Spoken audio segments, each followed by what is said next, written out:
Good morning to all of you once again and ये जो हमारा आज के सेशन है, पहले हम लोग इसको डिस्कस करते हैं कि what are the important questions that I have shared with you. उसको हम लोग डिस्कस करते हैं कि उसका आंसर कैसे करना है।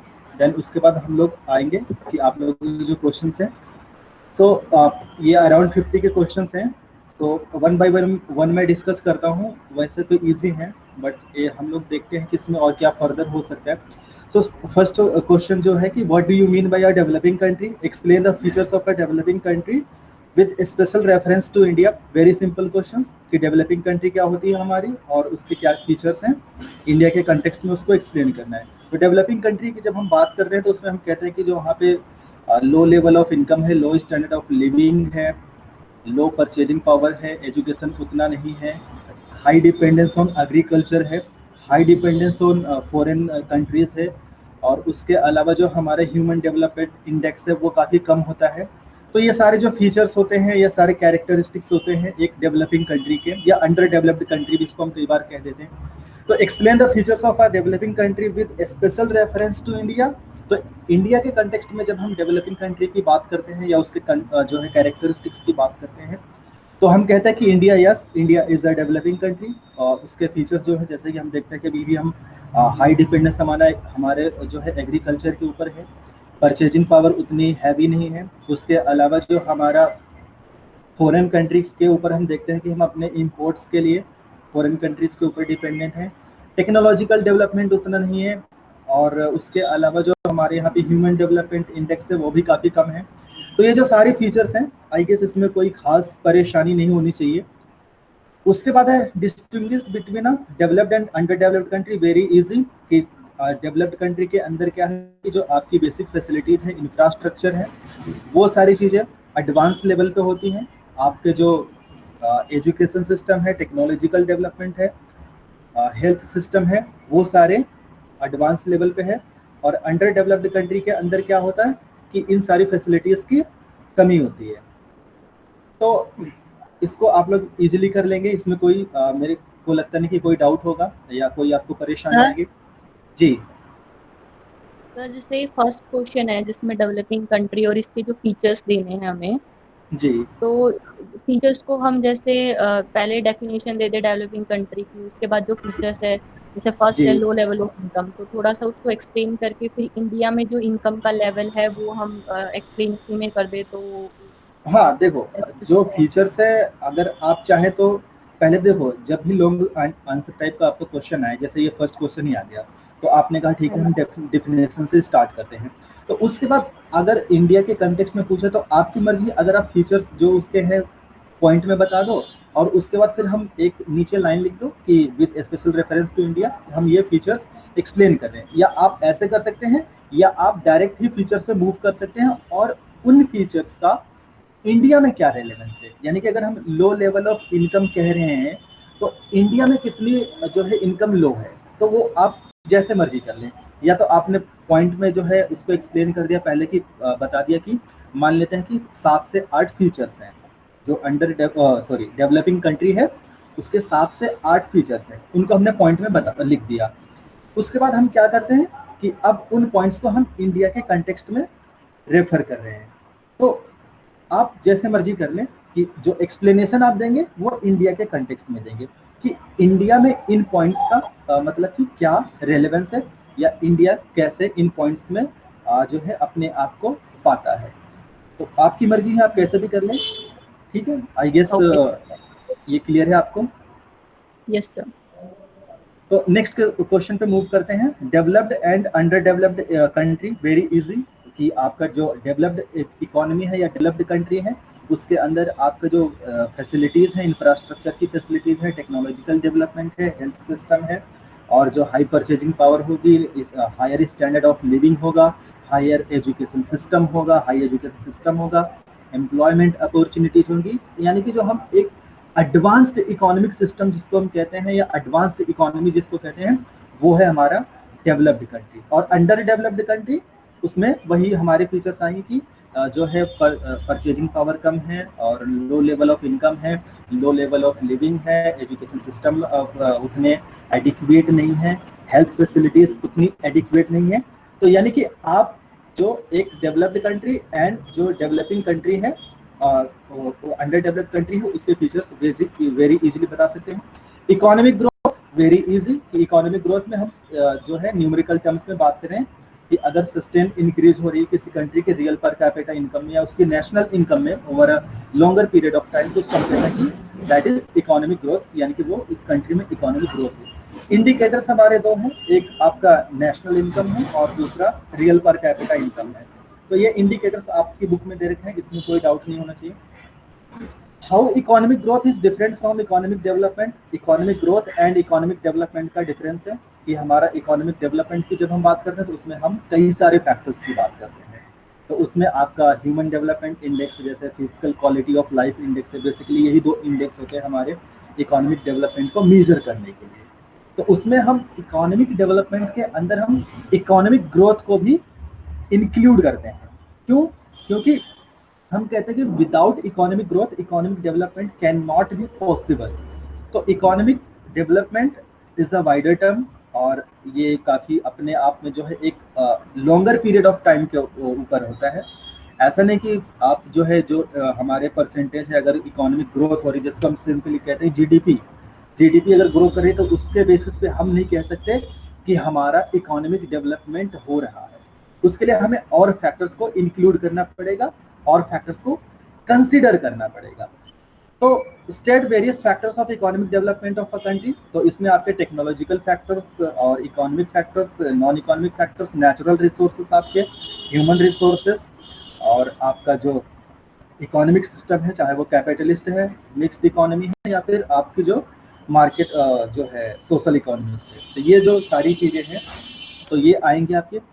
Human development index very easy question, I guess इसमें फर्दर एक्सप्लेनेशन की जरूरत नहीं है। Composition, advantages and disadvantages. जब कंपोजिशन की बात करता है तो कंपोजिशन का मतलब है कि इसके अंदर हम क्या क्या जो है इंडिकेटर्स को इंक्लूड कर रहे हैं। जैसे हमारा physical quality of life index की बात करते हैं, सॉरी इसमें ह्यूमन डेवलपमेंट इंडेक्स की हम बात करते हैं, तो इसमें हम एजुकेशन को भी लेते हैं, जो हमारी लाइफ एक्सपेक्टेंसी है उसको भी इंक्लूड करते हैं, और उसके अलावा एक थर्ड फैक्टर हम और इंक्लूड करते हैं जिसको हम परचेजिंग पावर इन जीडीपी कहते हैं। तो ये जो हमारा कंपोजिशन है उसका कि हम जो हमारा ह्यूमन डेवलपमेंट इंडेक्स है वो कैसे बना हुआ है, कि उनमें हम कौन कौन से जो है एलिमेंट्स को इंक्लूड कर रहे हैं। जैसे कि रेशियो होता है कि 1/3 होता है, 2/3 होता है, तो उस कंपोजिशन का मतलब है कि आप ह्यूमन डेवलपमेंट इंडेक्स के अंदर किन इंडिकेटर्स को या किन फैक्टर्स को कंसिडर कर रहे हैं। Advantages and disadvantages, easy question, कि जो आपका एडवांटेजेस है एंड डिसएडवांटेजेस है वो आप लोग कर सकते हैं। कि एडवांटेजेस क्या है कि जो हमारा एक इकोनॉमी का जो ओवरऑल डेवलपमेंट है, या एक हम कह सकते हैं कि ह्यूमन क्वालिटी ऑफ लाइफ है, उसको बताता है। और डिसएडवांटेजेस में क्या है कि कई सारे फैक्टर्स को ये एक्सक्लूड करता है, तो वो आप लोग बता देंगे, आपकी बुक में दे रखा है। Various indicators of development of a country. तो economic development of a country के अंदर अगर हम इंडिकेटर्स की बात करें तो पहला हमारा ह्यूमन डेवलपमेंट इंडेक्स है, और दूसरा हमारा physical quality of life index है, एंड थर्ड है हमारा मॉडिफाइड, या हम इसको कहते हैं जिसको कहते हैं inequality adjusted human development index. तो inequality adjusted human development index जो है वो ह्यूमन डेवलपमेंट इंडेक्स ही है, बस उसमें क्या किया गया है, इन इक्वालिटी को का एडजस्टमेंट कर दिया गया है। तो यानी कि इंटरनेशनल मार्केट में अगर दो कंट्रीज के बीच में हम कंपैरिजन कर रहे हैं तो उनके बीच में इनकम की इनइक्वालिटी जो है, एजुकेशन की इनइक्वालिटी है, और जो परचेजिंग पावर की इनइक्वालिटी है, उसको कंसिडर करके उसको एक कॉमन प्लेटफॉर्म पे लिया के हम, या कॉमन पैरामीटर पे लाके उसको बनाया गया है। तो तीन हमारे इंडिकेटर्स हैं डेवलपमेंट ऑफ अ कंट्री के इकोनॉमिक डेवलपमेंट में। पहला आपका ह्यूमन डेवलपमेंट इंडेक्स, दूसरा physical quality of life index, और तीसरा है हमारा inequality adjusted human development index या modified human development index, both are one and same thing. तो उसके बाद हम बात करते हैं नेक्स्ट क्वेश्चन की। Growth is a necessary but not a sufficient condition for economic development. ये आई गेस ये कई सारे लोगों ने पूछा है, इस पे जो है हमारा जो व्हाट्सएप ग्रुप है उस पर भी मैसेजेस आए थे, उसके अलावा पर्सनल मैसेजेस भी आए थे। तो ये काफ़ी मतलब कि एक कह सकते हैं एक जो एक्सप्लेनेशन देने वाला क्वेश्चन या ट्रिकी क्वेश्चन तो नहीं कहूँगा, बट एक इसको इकोनॉमिक ग्रोथ जो हमारी है नेसेसरी है for development but not a sufficient condition for economic development of a country. अब देखो होता क्या है कि जैसा कि हमें पता है कि जो इकोनॉमिक ग्रोथ है वो एक, हम कहते हैं कि जो हमारी अगर उस कंट्री की जीडीपी ग्रो कर रही है, उसकी नेशनल इनकम ग्रो कर रही है, पर कैपिटा इनकम ग्रो कर रही है, तो हम सिंपली कहते हैं कि उस कंट्री के अंदर ग्रोथ हो रही है। लेकिन जब हम डेवलपमेंट की बात करते हैं, इकोनॉमिक डेवलपमेंट की बात करते हैं, तो उसमें हम इन फैक्टर्स के अलावा और भी कई सारे फैक्टर्स को इंक्लूड करते हैं। जिसमें आपका 3 चीजें हैं, ह्यूमन डेवलपमेंट इंडेक्स है, आपका physical quality of life index है, और इनइक्वालिटी एडजस्टेड जो है हमारा ह्यूमन डेवलपमेंट इंडेक्स है। तो इन सारी चीजों को जब हम इंक्लूड करते हैं तो हमारा इकोनॉमिक डेवलपमेंट जो है वो एक वाइडर टर्म हो जाता है। तो इकोनॉमिक डेवलपमेंट होने के लिए ग्रोथ तो नेसेसरी है, इकोनॉमिक ग्रोथ तो नेसेसरी है, बिकॉज जब आप बात करेंगे ह्यूमन डेवलपमेंट इंडेक्स की, तो उसमें जैसे हम एक फैक्टर लेते हैं कि वहां पे उस कंट्री के अंदर इकोनॉमिक जो एजुकेशन सिस्टम है वो कैसा है, या इनइक्वालिटी एडजस्टेड अगर मैं ह्यूमन डेवलपमेंट इंडेक्स की बात करूं तो उसमें हम परचेजिंग पावर को कंसिडर करते हैं। तो जो आपकी परचेजिंग पावर कंसिडर कर रहे हैं आप इन जीडीपी टर्म्स, तो उसमें आप जब परचेजिंग पावर की बात करते हैं तो आप अल्टीमेटली कह रहे हैं कि आपकी इकोनॉमी में ग्रोथ हुई है या नहीं हुई। तो इकोनॉमिक ग्रोथ जब होगी किसी इकोनॉमी के अंदर, तभी हम परचेजिंग पावर की बात कर पाएंगे, तभी हमें पता लगेगा कि इस कंट्री की परचेजिंग पावर इंक्रीज हो रही है या नहीं हो रही। उसी तरीके से एजुकेशन सिस्टम है, जब इकोनॉमिक ग्रोथ होगी, जब होगी, तभी तो हम अपने एजुकेशन सिस्टम को डेवलप कर पाएंगे, जो अदर नेसेसरी इंफ्रास्ट्रक्चर है उसको डेवलप कर पाएंगे। तो इकोनॉमिक ग्रोथ नेसेसरी है, लेकिन ये सफिशिएंट कंडीशन नहीं हो सकती है। क्यों नहीं हो सकती? क्योंकि आपको एक क्वांटिटेटिव टर्म्स के अलावा आपको क्वालिटेटिव टर्म्स को भी इम्प्रूव करना पड़ेगा। तो क्वांटिटेटिव टर्म्स में तो हम बात करें कि हमारी कंट्री की नेशनल इनकम है, पर कैपिटा इनकम है, या रियल पर कैपिटा इनकम है। तो ये हमारे इकोनॉमिक ग्रोथ के इंडिकेटर्स हैं कि हम बात करेंगे कि अगर ये इंडिकेटर्स हमारे पॉजिटिव जा रहे हैं तो हम कहेंगे कि एक इकोनॉमी के अंदर ग्रोथ हो रही है। अब क्वालिटेटिव टर्म्स से हम बात करते तो हम सिंपली बात करते हैं इकोनॉमिक डेवलपमेंट की या ह्यूमन डेवलपमेंट इंडेक्स की। तो ये क्वालिटेटिव क्यों है? क्योंकि आप इसमें जो इंडिकेटर्स इंक्लूड कर रहे हैं वो एक ह्यूमन लाइफ के लिए कैसे इंपॉर्टेंट है उसको आप इंक्लूड कर रहे हैं।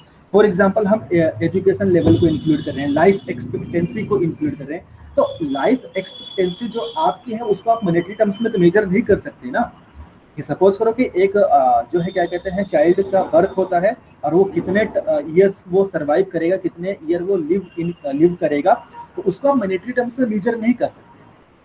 तो दैट्स वाई कि इकोनॉमिक ग्रोथ हमारी नेसेसरी है, उसका होना नेसेसरी है फॉर इकोनॉमिक डेवलपमेंट, लेकिन इकोनॉमिक ग्रोथ इकोनॉमिक डेवलपमेंट के लिए सफिशिएंट कंडीशन नहीं हो सकती। उसमें हम और भी फैक्टर्स को इंक्लूड करते हैं इकोनॉमिक डेवलपमेंट के अंदर। तो आई होप कि फर्स्ट पार्ट क्लियर है कि economic growth is necessary but not a sufficient condition for economic development. तो comment on this statement explain हो गया। Indicate the factors that affect the development of a country. तो ये हमारा जो फैक्टर्स है ये 6 वाले क्वेश्चन से रिलेटेड है, और सॉरी यहाँ पे स्टेट वेरियस फैक्टर्स ये 4th क्वेश्चन से रिलेटेड है। तो आपके इसमें टेक्नोलॉजी की बात है, और उसमें नेचुरल रिसोर्सेज की बात है, ह्यूमन रिसोर्सेज की बात है। तो ये जो सारी चीजें हैं वो आपका जो है इकोनॉमिक डेवलपमेंट के फैक्टर्स हैं, उसको जो इम्पैक्ट करते हैं। नेक्स्ट क्वेश्चन पे मूव करते हैं। कैपिटल फॉर्मेशन को जो है उसको एक्सप्लेन किया हुआ है और आपको असाइनमेंट में भी दिया है, इसमें कोई जो है डाउट नहीं होना चाहिए। भाई the capital formation has been low in India, इसको भी ऑलरेडी हम लोग डिस्कस कर चुके हैं क्लास के अंदर, इसमें भी कोई डाउट नहीं होना चाहिए। इकोनॉमिक फैक्टर्स इन डेवलपमेंट, तो उसमें आपके जो non economic and economic factors की हम जब बात करते हैं तो वो हमारे डेवलपमेंट के अंदर आ जाएंगे। तो ये 4th क्वेश्चन से रिलेटेड है। टेक्नोलॉजी एक क्या रोल प्ले कर सकती है, ये आई गेस किसी का क्वेश्चन भी है। तो टेक्नोलॉजी देखो, जब हम टेक्नोलॉजिकल डेवलपमेंट की बात करते हैं तो हम सबसे पहले बात करते हैं कि हमारा जो टेक्नोलॉजिकल एडवांसमेंट है वो होगा। उसके अलावा जो है हमारा उस कंट्री के अंदर लेटेस्ट मेथड्स ऑफ प्रोडक्शन आएंगे, तो उससे क्या होगी कि हमारी जो प्रोडक्शन की कॉस्ट है वो डाउन जाएगी, आपको इकोनॉमी ऑफ स्केल मिलेगा, और आपकी जो इंफ्रास्ट्रक्चर फैसिलिटीज है उसको आप अच्छे तरीके से डेवलप कर पाएंगे। तो इसी तरीके से 4-5 पॉइंट में बता सकते हैं। और उसके अलावा जब नई टेक्नोलॉजी आती है तो उसमें हम एम्प्लॉयमेंट भी अपने साथ लेके आती है। फॉर एग्जाम्पल, आजकल हमारा जो है एक जो ट्रेंड चल रहा है, अभी कुछ महीने पहले आर्टिफिशियल इंटेलिजेंस चल रही थी, उसके बाद फिर वर्चुअल जो है रियलिटी आया है। तो आर्टिफिशियल इंटेलिजेंस जो मशीन लर्निंग, जिसको हम जो है उसका एक एक्सटेंडेड फॉर्म है मशीन लर्निंग, तो और वर्चुअल रियलिटी आजकल चल रही है। तो आर्टिफिशियल इंटेलिजेंस के अंदर आप क्या देख रहे हैं कि एक रोबोटिक्स है, रोबोट है, जो मतलब कि एक ह्यूमन की तरह ही है, जो सारे काम कर रहा है। तो ये जो हमारा एक एप्लीकेशन है जो है आर्टिफिशियल इंटेलिजेंस की। जैसे हम एलेक्सा की बात करते हैं, तो एलेक्सा जो है एक आर्टिफिशियल इंटेलिजेंस का ह्यूमन जो है एप्लीकेशन है। तो वो आपके जो, जैसे कि आप अगर किसी ने ट्राई किया हो, तो अगर आप गूगल पे कुछ जो है बोलते हैं तो वो ऑटोमेटिक आंसर देता है। तो एलेक्सा जो है एक आर्टिफिशियल इंटेलिजेंस का जो है हमारा एग्जाम्पल है। और उसी तरीके से वर्चुअल रियलिटी जो आप लोग देखते हैं कि जो 3D में वगैरह में हम देखते हैं कि आपको जो अगर कोई सीनरी है 3D में दिखाई जाती है। अभी 1-2 साल पहले हुआ क्या था कि गूगल वर्चुअल रियलिटी के अंदर हुआ क्या था कि उन्होंने 3D वर्चुअल रियलिटी बनाया था, और उसके अंदर क्या किया था कि वो एक टाइप का ग्लास बनाया था, आई ग्लासेस बनाया था। तो उसमें हुआ क्या था कि अगर वो आप अपने आईज पे लगाते हैं तो उसमें आप जो वर्ल्ड की जो डेस्टिनेशन है, टूरिस्ट डेस्टिनेशन है, उसको आप वर्चुअली देख सकते हैं। तो वर्चुअल रियलिटी है। तो मेरा कहने का मतलब है कि ये जो हम चीजें डेवलप कर रहे हैं, तो इससे क्या होगा कि हमारा एम्प्लॉयमेंट को भी लेकर आता है। कि फॉर एग्जांपल अब आर्टिफिशियल इंटेलिजेंस है, अब कोई इसमें जो है मेंटेनेंस की रिक्वायरमेंट है या उसमें कोई खराबी आ जाए, तो उसके लिए आपको टेक्नीशियंस की जो है रिक्वायरमेंट पड़ेगी। तो आप जो टेक्निकल नॉलेज इम्पार्ट करने की बात करते हैं, तो वो आप डेवलप कर सकते हैं, आप एम्प्लॉयमेंट जनरेट कर सकते हैं। तो उसके साथ साथ आपका जो टेक्निकल नो हाउ है, टेक्निकल जो नॉलेज है, वो भी एनहांस होगी। तो टेक्नोलॉजी किसी भी कंट्री के अंदर बहुत एक अहम रोल प्ले करता है, और जो है ये कर रहा है आज के टाइम में। अगर और एक एग्जांपल देखूं, तो अब जैसे हम देखते हैं कि आप लोग अभी आपसे रिलेटेड एग्जांपल ले लेते हैं। अभी लॉकडाउन इम्पोज किया गया जो है मार्च में। उसके बाद हुआ क्या कि आपकी सारी क्लासेस ऑनलाइन हुई। आई गेस कि ना तो मैंने और ना ही आप लोगों में से किसी ने ये पहले जो गूगल ऑनलाइन प्लेटफॉर्म है, जूम ऐप है, या जो हमारे सिस्को वेबएक्स है, या गो टू वेबिनार्स है, इन प्लेटफॉर्म को एक्सपीरियंस किया होता है। तो technological know how, technological development एक कंट्री के अंदर जो है एक नया अपॉर्चुनिटीज लेकर आता है, उसमें इकोनॉमी को डेवलप करता है, कंट्री को डेवलप करता है। तो टेक्नोलॉजिकल डेवलपमेंट रोल प्ले कर सकता है, एक अहम इंपॉर्टेंट रोल प्ले कर सकता है। डेमोग्राफिकल ट्रांजिशन थ्योरी, अब डेमोग्राफिक ट्रांजिशन थ्योरी, ये भी क्वेश्चन कई बार आता है और ये पूछा भी हुआ है किसी ने डाउट में। तो कुछ डेमोग्राफिक ट्रांजिशन थ्योरी है, इसको आप जो हमारा स्टेजेस ऑफ पॉपुलेशन ग्रोथ है उससे आप रिलेटेड कर सकते हैं। कि जैसा कि हमने देखा था 4 स्टेजेस होती हैं, first stage, second stage, third stage and fourth stage. तो ये जो हमारे स्टेजेस है, तो जैसा कि आप स्टेजेस वाइज जैसे जाते हैं, तो इसमें आपको जो आपकी इकोनॉमिक स्पेंडिंग है, जो इकोनॉमिक आपका जो अदर इंडिकेटर्स हैं, या आपके जो इकोनॉमिक के जो एक्सपेंडिचर्स है, उसमें आपको पता लगता है कि हमें कितना अपनी कंट्री को डेवलप करने के लिए स्पेंड करना है, और उसके अलावा हमें किन किन रिसोर्सेज की रिक्वायरमेंट पड़ेगी। तो जो डेमोग्राफिक ट्रांजिशन थ्योरी है, ये हमें बताती है कि जो पॉपुलेशन ग्रोथ की स्टेजेस है, उन स्टेजेस को हम कैसे कंट्रोल करें, क्योंकि हमें पता है कि अगर किसी कंट्री के अंदर अनकंट्रोल्ड तरीके से पॉपुलेशन इंक्रीज होती है तो उस कंट्री का जो वो डेवलपमेंट है उसको हैम्पर करेगा, उसको जो है वो रोक सकता है। फॉर एग्जांपल इंडिया के एग्जांपल ले लेते हैं हम। यहाँ पे हम देख क्या रहे हैं कि जो पॉपुलेशन है बहुत ही तेजी तरीके से बढ़ रहा है, तो यहाँ पे आपको हर चीज में कंपटीशन मिल रहा है। आप कोई ऐसा एरिया नहीं कह सकते कि आपको वहाँ पे कम्पीट नहीं करना पड़ेगा। आप हेल्थ फैसिलिटीज की बात करो, एजुकेशन सिस्टम की बात करो, आपको जो मेडिकल जो आपको गवर्नमेंट सर्विसेज हैं उनकी आप बात करो, आप अगर क्या कहते हैं गवर्नमेंट जॉब में जा रहे हैं उनकी बात करो या प्राइवेट जॉब में जा रहे हैं उनकी बात करो, तो आपको हर जगह कंपटीशन मिल रहा है। अभी एक एग्जांपल हम ले लेते हैं, कोरोना का आउटब्रेक हुआ है तो हम क्या देख रहे हैं कि पेशेंट्स को बेड्स नहीं मिल रहे हैं हॉस्पिटल्स में, बेड्स तो बहुत दूर की बात है, उनको एडमिट भी नहीं किया जा रहा है। तो ये जो हम एक देख रहे हैं कि पॉपुलेशन अगर अनकंट्रोल्ड तरीके से इंक्रीज होती है तो वो कितना हार्मफुल हो सकती है इस कंट्री के डेवलपमेंट के लिए। तो डेमोग्राफिक ट्रांजिशन थ्योरी आपको स्टेजेस बताती है कि फर्स्ट स्टेज में डेमोग्राफिक जो हमारा पॉपुलेशन है वो उसका कैसा पैटर्न है, सेकेंड स्टेज आती है तो उसका कैसा पैटर्न है, third stage and fourth stage. तो 4 स्टेजेस है, इसको आपकी बुक के अंदर दिया हुआ है और उसको बहुत अच्छे तरीके से एक्सप्लेन भी कर रखा है। और ये कहा जाता है कि जो इन स्टेजेस में किसी कंट्री का क्या स्टेप होना चाहिए, या इन कंट्री के इन स्टेजेस के अंदर कोई कंट्री हम कह सकते हैं कि वो डेमोग्राफिक ट्रांजिशन के अंदर एक आइडल सिचुएशन में है, यानी कि वो एक फेवरेबल सिचुएशन है। तो इसी तरीके से हमारा जो इसके साथ आपको जो सेकंड पार्ट भी वो भी एक्सप्लेन हो जाता है कि अगर पॉपुलेशन जो है किसी कंट्री के लिए कैसे हिंड्रेंस बन सकती है, डिफिकल्टी बन सकती है उस कंट्री के इकोनॉमिक डेवलपमेंट के लिए, तो ये हो जा सकता है। तो इसी के साथ आपका ये भी causes of population growth in India sir एक बार इसको समझा दो जी। डेमोग्राफिक ट्रांजिशन सर 12th वाला डेमोग्राफिक ट्रांजिशन थ्योरी एक बार फिर से बता दो।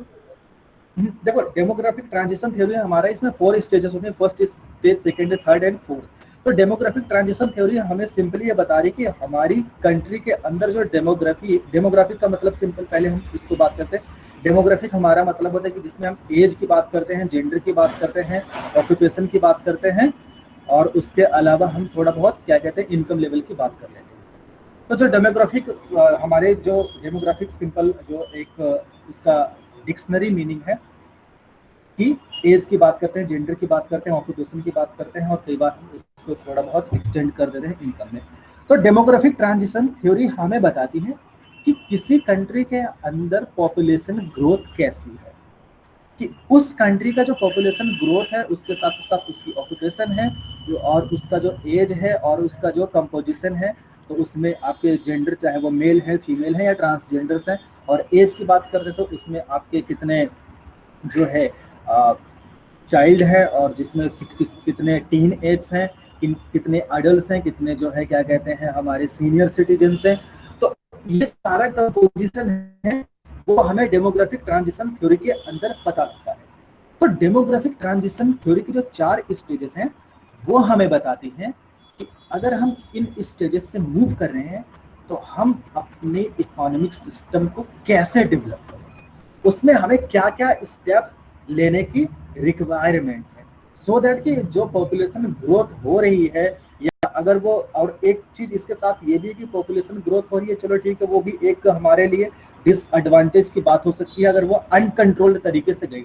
लेकिन अगर आपकी पॉपुलेशन कम है तो भी आपके लिए वो जो है नुकसानदेह इसलिए है क्योंकि अगर पॉपुलेशन नहीं होगी तो जो आप ह्यूमन रिसोर्स की बात करते हैं तो आपको वर्क करने के लिए पीपल कहाँ से मिलेंगे, तो वो भी आपके लिए एक जो है ड्रॉबैक है अगर आपकी पॉपुलेशन उतनी सफिशिएंट नहीं है जो आपको वर्किंग एज के लिए वो हो। तो जो स्टेजेस हैं ये हमें सिंपली बता रहे हैं कि हमारी पॉपुलेशन का स्ट्रक्चर क्या है या हमारा डेमोग्राफिक स्ट्रक्चर क्या है। तो जो first, second, third and fourth stages हैं ये हमें बताती हैं कि हम कितना स्पेंड करेंगे और गवर्नमेंट को क्या क्या स्टेप्स लेने की रिक्वायरमेंट। तो I guess I answer the question.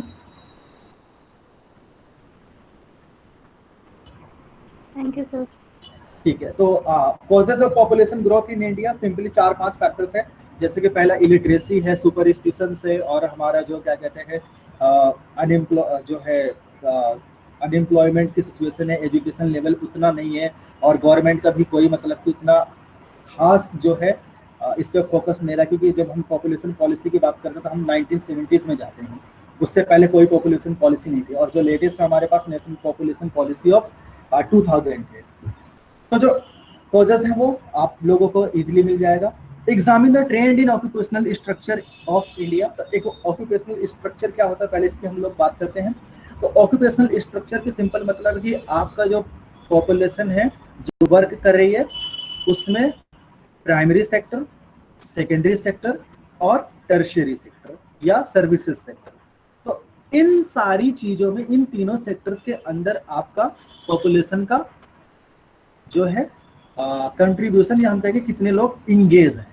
जैसे हम प्राइमरी सेक्टर की बात करते हैं तो उसमें हम बात करते हैं कि हमारा जो एग्रीकल्चर है और उससे रिलेटेड एक्टिविटीज है। सेकेंडरी सेक्टर में आपका बेसिकली मैन्युफैक्चरिंग और इंडस्ट्रीज आती हैं, और जो आपका थर्ड है सेक्टर है टर्सरी या सर्विसेज सेक्टर, उसमें आपके प्योरली सर्विसेज सेक्टर आता है। तो ऑक्यूपेशनल स्ट्रक्चर का मतलब है कि आपके जो पॉपुलेशन ऑक्यूपेशन में है उसका क्या स्ट्रक्चर है, यानी कि कितने सर्विसेज सेक्टर में इन्वॉल्व है, कितने मैन्युफैक्चरिंग में इन्वॉल्व है, और कितने हमारे प्राइमरी सेक्टर में इन्वॉल्व है, एग्रीकल्चर या उसे रिलेटेड एक्टिविटीज में इन्वॉल्व है। तो जो जहां तक ट्रेंड की बात है तो हम देखते हैं कि over the years beginning from 1947 और अब तक हमारा जो ऑक्यूपेशनल स्ट्रक्चर है वो काफी चेंज हुआ है। जैसा कि हम पहले क्या देखते थे, अगर 1947 से लेके हम जो 1970 तक जाए या 1980 तक चले जाए तो वहां पे हम देखते हैं कि एग्रीकल्चर का डोमिनेंस होता था, ज्यादा लोग एग्रीकल्चर के अंदर इन्वॉल्व थे। आज भी हैं, लेकिन आज वो प्रोपोर्शन धीरे धीरे कम हो रहा है। तो जैसा कि 1990-1980 तक क्या होता था कि 70 से 80% हमारी जो पॉपुलेशन हुआ करती थी, या अगर 85% भी कह दो तो वो भी गलत नहीं होगा, वो एग्रीकल्चर में ही इन्वॉल्व थी। लेकिन आज के टाइम में अगर हम देखें, पिछले 5 से 10 साल में देखें, तो उसमें हम क्या देखते हैं कि हमारा सर्विसेज सेक्टर जो है वो काफी तेजी तरीके से एक्सपांड हुआ है, तो उसमें हमारी जो पॉपुलेशन है वो शिफ्ट हो रही है। तो आज अगर आप देखते हैं तो आप एग्रीकल्चर में अगर आप एम्प्लॉयमेंट की बात करें तो अराउंड हमारी 60% पॉपुलेशन इन्वॉल्व है एग्रीकल्चर के अंदर। तो कहाँ आप 80 से 85% इन्वॉल्व थे, और कहाँ आप आज जाके 60% पे जो है इन्वॉल्व है। तो ऑक्यूपेशनल स्ट्रक्चर का ट्रेंड का मतलब यही है कि ओवर द ईयर हमारी पॉपुलेशन किन किन सेक्टर्स में इन्वॉल्व है वो चीज, और उसमें कितना चेंजेस आया है, कि प्राइमरी सेक्टर में कितने इन्वॉल्व हैं, सेकेंडरी में कितने इन्वॉल्व हैं, और सर्विसेज सेक्टर में या थर्ड सेक्टर या टर्सरी सेक्टर में कितने इन्वॉल्व हैं। तो ये आप लोगों को मिल जाएगा बुक के अंदर भी, और ऑक्यूपेशनल स्ट्रक्चर ट्रेंड की बात होगी। Urbanisation and economic development. Urbanisation का मतलब सिंपल होता है कि जब हमारी पॉपुलेशन जो है अर्बन एरियाज की तरफ मूव करती है, या अर्बन एरियाज की तरफ पॉपुलेशन का इन्फ्लक्स होता है, अगर अपनी लिवलीहुड, अपने सर्वाइवल और अपने जो है क्या कहते हैं रेजिडेंस के पर्पज से अर्बन एरियाज में मूव करते हैं, तो हम उसको नाम देते हैं urbanisation. Urbanisation and economic development की जहां तक बात है, दोनों में रिलेशन काफी पॉजिटिव है, कि आप जैसे जैसे अर्बनाइजेशन की तरफ मूव करते हैं तो आप कहते हैं कि आपका इकोनॉमिक डेवलपमेंट हो रहा है। फॉर एग्जांपल हम अगर बात करें 4 जैसे मेट्रोपॉलिटन सिटीज जो है इंडिया के अंदर है, दिल्ली है, मुंबई है, चेन्नई एंड कोलकाता। तो इन 4 सिटीज की तरफ लोग क्यों मूव करते हैं? क्योंकि यहाँ पे फैसिलिटीज ज्यादा है, एम्प्लॉयमेंट की अपॉर्चुनिटीज हैं, एजुकेशन सिस्टम बेटर है, हेल्थ फैसिलिटीज है। तो जब सारी जो एक डेवलपमेंट की जो फैसिलिटीज है वो बहुत ज्यादा है। तो अर्बनाइजेशन एंड इकोनॉमिक डेवलपमेंट दोनों ही एक दूसरे को ड्राइव करते हैं, क्योंकि आप इकोनॉमी को अगर डेवलप करेंगे तो आप अर्बनाइजेशन की तरफ मूव करेंगे। अभी जैसे दिल्ली के एग्जांपल ले लेते हैं, तो दिल्ली के जो एग्जांपल में हम, दिल्ली तो है ही है, उसके अलावा हम दिल्ली एनसीआर के अगर आप रीजन को देखें तो उसमें भी आप देखते हैं कि एक जो सिटी लाइफ की जो एक्सपीरियंस है वो होता है, और जो एनसीआर का जो दायरा है, जो उसका जो है बाउंड्री है, उसको और एक्सपांड किया जा रहा है। तो ये इधर क्या कहते हैं यूपी में तो बागपत बड़ौद तक तरफ इसको एक्सपांड करने की बात हो रही है, और इधर हरियाणा में आपका जो रोहतक है और इधर जो सोनीपत का एरिया है यहाँ तक एक्सपांड होने की बात हो रही है। लेकिन एक चीज का ध्यान रखो, एक्सपांड करने की जब मैं बात कर रहा हूँ तो ये बिल्कुल इसका मतलब नहीं है कि जो दिल्ली की अपनी सीमा है, जो अपनी बाउंड्री है, उसको एक्सपांड किया जा रहा है, वो वहीं पे रहेगी। जो दिल्ली की जितनी जोग्राफिकल एरिया है वो उतना ही रहेगा। उसका जब एक्सपांड करने की बात करें तो हम जो नेशनल कैपिटल रीजन की बात करते हैं उसमें हम थोड़ा सा उसको इंक्लूड करने की बात करते हैं, तो वो है। तो अर्बनाइजेशन एंड इकोनॉमिक डेवलपमेंट दोनों ही एक दूसरे को ड्राइव करते हैं। जितना आपके यहाँ पे अर्बनाइजेशन होगा उतनी आप इकोनॉमी की जो है क्या कहते हैं डेवलपमेंट होगा। How far population growing population of India is creating a hurdle in the process of economic growth of India. Simply ये जो हमारा ये वाला अभी हमने एक डेमोग्राफिक ट्रांजिशन थ्योरी देखा था, उसके अंदर ही कि हमारा अगर पॉपुलेशन जो है इंक्रीज हो जाए अनकंट्रोल तरीके से, तो वो हिंड्रेंस क्रिएट करता है इकोनॉमिक डेवलपमेंट में as well as economic growth के अंदर। एम्प्लॉयमेंट, वो आप क्या कहते हैं इसको इजीली कर लेंगे, ये क्लास में भी डिस्कस हो चुका है। उसके बाद what types of unemployment do you see in India, already discuss हो चुका है। तो बेसिकली हमारे यहाँ पे एम्प्लॉयमेंट के जो कैटेगरी है, दो कैटेगरी में डिवाइड किया जाता है, एक रूरल एरियाज का अनएम्प्लॉयमेंट और दूसरा अर्बन एरियाज का। तो रूरल एरियाज में आपका ओपन अनएम्प्लॉयमेंट है, डिस्गाइज्ड अनएम्प्लॉयमेंट है, और जो आपका साइक्लिकल अनएम्प्लॉयमेंट है, और आपका जो सीजनल अनएम्प्लॉयमेंट है, ये सारी चीजें आती है। अर्बन एरियाज में आपका टेक्नोलॉजिकल अनएम्प्लॉयमेंट है, एजुकेशनल अनएम्प्लॉयमेंट है, एंड टू सम एक्सटेंट आपका ओपन अनएम्प्लॉयमेंट है। तो ये आप देख सकते हैं। और जो वेरियस प्रोग्राम्स एंड पॉलिसीज है, तो आपका जो एम्प्लॉयमेंट का जो चैप्टर है, तो उसमें हम लोग जब उसको डिस्कस कर रहे थे तो उसके अंदर हम कई सारे प्रोग्राम्स को डिस्कस कर रहे थे। जैसे हमारा ग्रामीण रोजगार योजना था, जवाहर रोजगार योजना था, इंटीग्रेटेड रूरल डेवलपमेंट प्रोग्राम था, और आपका क्या कहते हैं जो है फूड फॉर वर्क प्रोग्राम था, और आपका मानस था। इसी तरीके से आपका जो अदर प्रोग्राम्स थे उसकी बात करेंगे आप, जो आपके बुक में 10 से 15 प्रोग्राम्स दे रखे हैं उनकी बात की जाएगी, कि जब बात करेंगे कि कितने प्रोग्राम्स या पॉलिसीज गवर्नमेंट ने इनिशिएट किए हैं। Causes of unemployment very simple, कि आप जो देखते हैं चाहे वो आपका इकोनॉमिक डेवलपमेंट उतना नहीं है या टेक्नोलॉजिकल नो हाउ कम है, तो वो है एडवर्स अनएम्प्लॉयमेंट के इफेक्ट क्या है, वो भी आप इसको एक्सप्लेन कर सकते हैं, आपकी बुक में दे रखा है। अब इकोनॉमिक प्लानिंग में भी कोई जो है खास डाउट नहीं होना चाहिए। Critically evaluate the 5 year plans of India since 1951। एक चीज जब हम क्रिटिकली इवेलुएट किसी चीज की बात करते हैं तो इसके अंदर हम बात करते हैं एडवांटेजेस के भी और डिसएडवांटेजेस की। जब क्रिटिकली इवेलुएट आप क्या करेंगे, तो आप प्लान वाइज जो है करेंगे, लेकिन डिटेल में नहीं करेंगे, ठीक है। अगर आप एक एक प्लान को डिटेल में अगर आप डिस्कस करेंगे तो बहुत लेंदी हो जाएगा।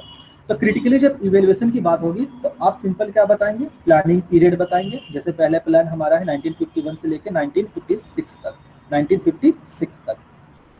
उसके मेजर ऑब्जेक्टिव्स क्या थे, मेजर ऑब्जेक्टिव जो 2-3 या जिसका focus area of that plan कहते हैं, तो वो आप बताएंगे, और उन ऑब्जेक्टिव्स को वो कितना अचीव कर पाए। और उसके बाद फेलियर्स, तो उन ऑब्जेक्टिव आप क्या बताएंगे, प्लानिंग पीरियड आपने बता दिया कि उसका ईयर काउंट कहाँ से कहाँ तक था, मेजर ऑब्जेक्टिव्स क्या थे, और उन ऑब्जेक्टिव्स को वो कितना अचीव कर पाया प्लान। और उसके बाद फेलियर्स में बताएंगे कि सपोज करें 3 ऑब्जेक्टिव थे फर्स्ट प्लान में, उसमें से 2 ही ऑब्जेक्टिव जो है अचीव हो पाए, और थर्ड जो ऑब्जेक्टिव था वो अचीव नहीं हुआ, तो वो आपका वो फेलियर में आ जाएगा, प्लानिंग फेलियर में आ जाएगा, कि इस प्लान के अंदर ये हमारा प्लानिंग फेलियर है।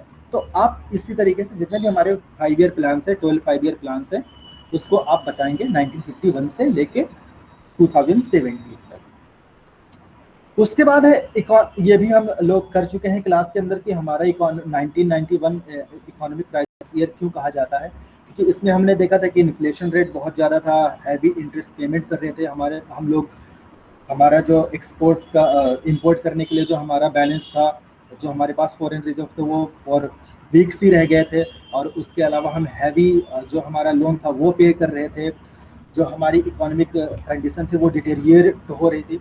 तो ये सारी चीज़ें हमारी जो 1991 का ईयर ऑफ इकोनॉमिक क्राइसिस कहा जाता है इन इंडिया। उसके बाद new economic policy of India, very simple, इसको आप लोगों ने काफ़ी जो है अच्छे तरीके से किया हुआ है, 11th-12th से ही पढ़ते आ रहे हैं।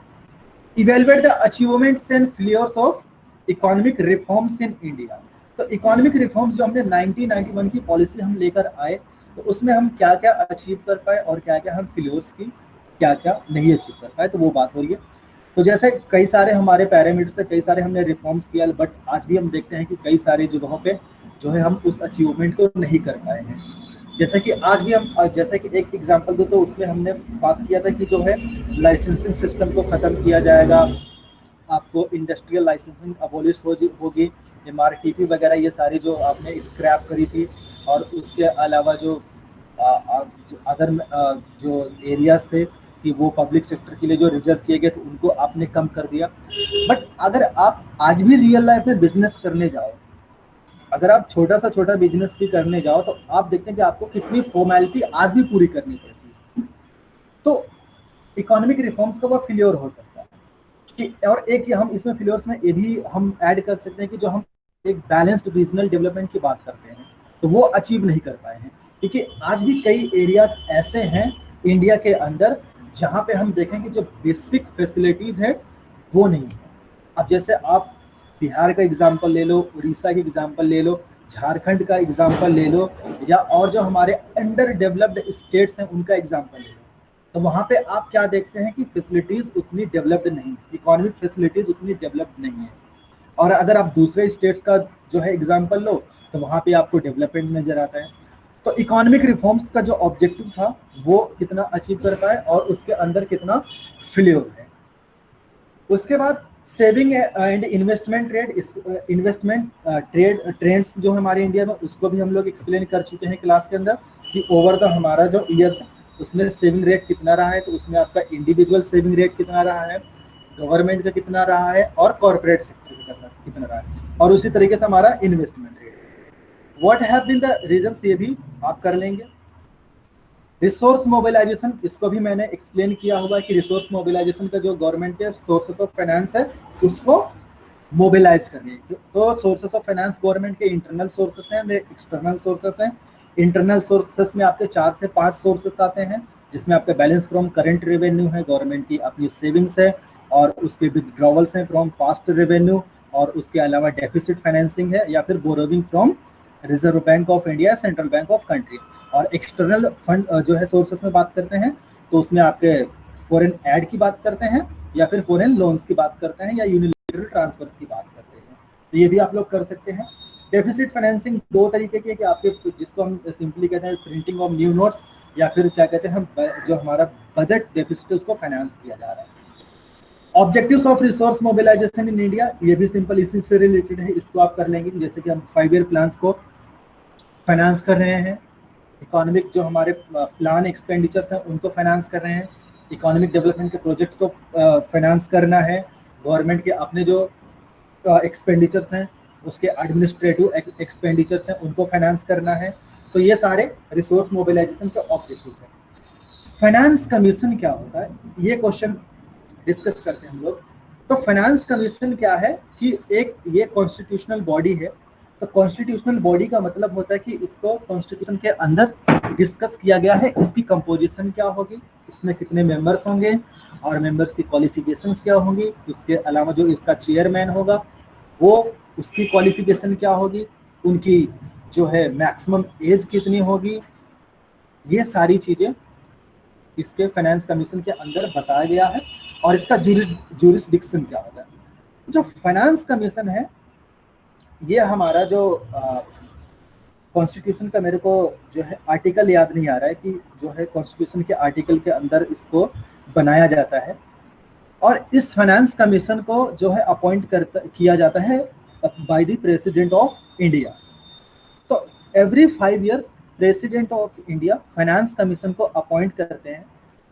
और अपॉइंटमेंट के पीछे लॉजिक क्या है या उसका रीजन क्या है, जो फाइनेंस कमीशन है हर 5 साल पे जो है गवर्नमेंट का जो एक्सपेंडिचर है, उसकी जो इनकम के सोर्सेस हैं उसको इवेलुएट करती है। फॉर एग्जांपल अभी जैसे हम देख रहे हैं कि अभी जो हमारा रिसेंट फाइनेंस कमीशन चल रहा है, 15th फाइनेंस कमीशन, जिसको इनके सिंह जिसके जो है चेयरमैन है, उसका टर्म्स ऑफ रेफरेंस जो हमारा है 2015 जो है 2015-20 है, नहीं 2020 से 2025 है, क्योंकि 2015-20 तो 14th फाइनेंस कमीशन था।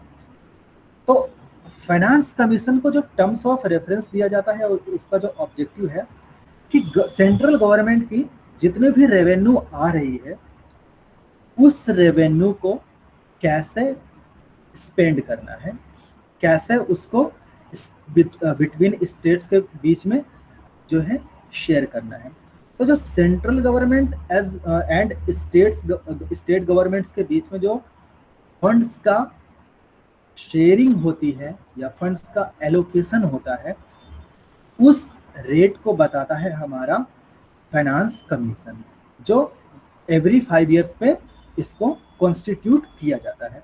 तो अभी अगर 14th फाइनेंस कमीशन की बात करूं तो इसमें बताया गया कि जो हमारा टोटल गवर्नमेंट की जो सेंट्रल गवर्नमेंट की रेवेन्यू है उसमें से 42% ये स्टेट्स को देगा। तो यानी कि 100 रुपए में से 42 रुपये स्टेट्स को एलोकेट करेगा। तो फाइनेंस कमीशन पहले ये बताया कि हम जो है स्टेट्स एंड सेंटर के बीच में कितना शेयरिंग रेशो होगा रेवेन्यू का वो बताया। उसके अलावा जो गवर्नमेंट के plan and non plan expenditures है उनमें बताता है, अपने रिकमेंडेशंस देता है। और उसके अलावा क्या क्या पोटेंशियल सोर्सेस हो सकते हैं रेवेन्यू जनरेशन के लिए for the government of India, उसको भी फाइनेंस कमीशन बताता है। तो जो फाइनेंस कमीशन है आपको समझ में आ गया कि इसका काम क्या है। अब एक चीज और, फाइनेंस कमीशन जो रिकमेंडेशन दे रहा है गवर्नमेंट उसके लिए बाउंड नहीं है कि उसको वो माने। सपोज करो कि कोई भी जो है फाइनेंस कमीशन ने रिकमेंडेशन दिया कि जो है हमारा जो central government and central government का टोटल जो रेवेन्यू हुआ है उसमें से 50% उसको स्टेट्स को देना है।